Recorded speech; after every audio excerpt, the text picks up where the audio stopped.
ଆଧାର card ବର୍ତ୍ତମାନ ଏମିତି ଏକ କାର୍ଡ ଭାବରେ ବ୍ୟବହାର ହେଉଛି ଯେମିତିକି ଆପଣ ଟ୍ରାଭେଲ ବୁକିଂ କୁହନ୍ତୁ ବା ହୋଟେଲ ବୁକିଂ କୁହନ୍ତୁ ବା ସିନେମା ହଲରେ ଟିକେଟ ବୁକିଂ କରନ୍ତୁ ବା ଫ୍ଲାଇଟ୍ ବୁକିଂ କରନ୍ତୁ। ବିଭିନ୍ନ ସମୟରେ ଆପଣ ଯେତେବେଳେ କୌଣସି ପ୍ରକାର ସ୍ଥାନରେ ନିଜର ବୁକିଂ କରୁଛନ୍ତି ବା ଟ୍ରାଭେଲିଂ କରୁଛନ୍ତି ସେ ସମୟରେ ଆପଣଙ୍କୁ ଆଧାର କାର୍ଡ ମାଗିଥାଏ। ତ ଏମିତି ଅନେକ ସ୍ଥାନରେ ଆଧାର କାର୍ଡ ଆବଶ୍ୟକ ପଡ଼ିଥାଏ। କିନ୍ତୁ ଆପଣ ଏହି ଆଧାର କାର୍ଡକୁ ଯଦି ଏଭଳି ସମସ୍ତ ସ୍ଥାନରେ ବ୍ୟବହାର କରନ୍ତି ତାହେଲେ ଆପଣ ବିପଦରେ ପଡ଼ିପାରନ୍ତି। ଏ କଥା ଏଥିପାଇଁ କହୁଛୁ ଆମେ ଅନେକ ସ୍ଥାନରେ ମଧ୍ୟ ଯୋଉ ଆଧାର କାର୍ଡର ଫର୍ଜରୀ ଆଧାର କାର୍ଡ କୁହନ୍ତୁ ବା ନିଜର ଯୋଉ ଡାଟା ଅଛି ଡାଟା ଲିକ୍ ହେବାର ମଧ୍ୟ ଆଗରୁ ସାମ୍ନାକୁ ଆସିଛି। ଏଣୁ ଏହାର ସୁରକ୍ଷା ଦୃଷ୍ଟିରୁ ସରକାର ଏଥିପାଇଁ ଏକ ସ୍ୱତନ୍ତ୍ର ବ୍ୟବସ୍ଥା କରିଛନ୍ତି। ଆଧାର ନମ୍ବରରେ ହେଉଥିବା ମିସୟୁଜ୍ ପାଇଁ ଆପଣ ବ୍ୟସ୍ତ ହୁଅନ୍ତୁ ନାହିଁ। ଆପଣ ଏଥର ମାକ୍ସ ଆଧାର କାର୍ଡ ବ୍ୟବହାର କରିପାରିବେ।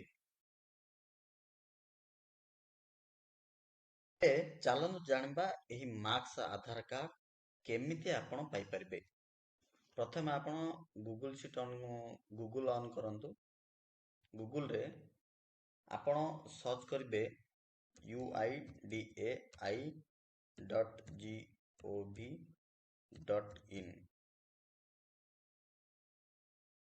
ଏହା ସର୍ଚ୍ଚ କରି ଆପଣ ଆଧାରର ମୁଖ୍ୟ ସାଇଟରେ ଆସି ପହଞ୍ଚି ପାରିବେ। ଯେଉଁ ହୋମ୍ ପେଜ ରହିଛି ହୋମ୍ ପେଜରେ ଆସି ପହଞ୍ଚି ପାରିବେ।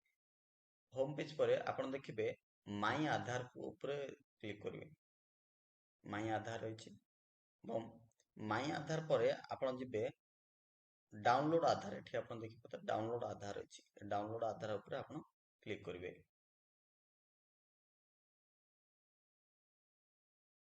ଇଏ ଆସିଗଲା download Aadhaar. Welcome to my Aadhaar download Aadhaar. ଏଠି ଆପଣଙ୍କର ଆଧାର କାର୍ଡ ନମ୍ବରଟି ଦେବେ।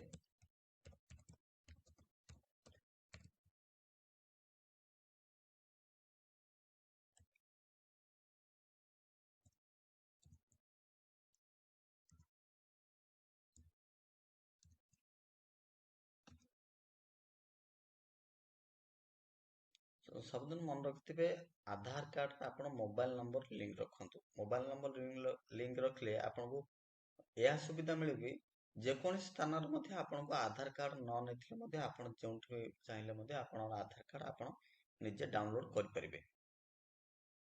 ଇଏ ଓଟିପି ଆସିଯିବ।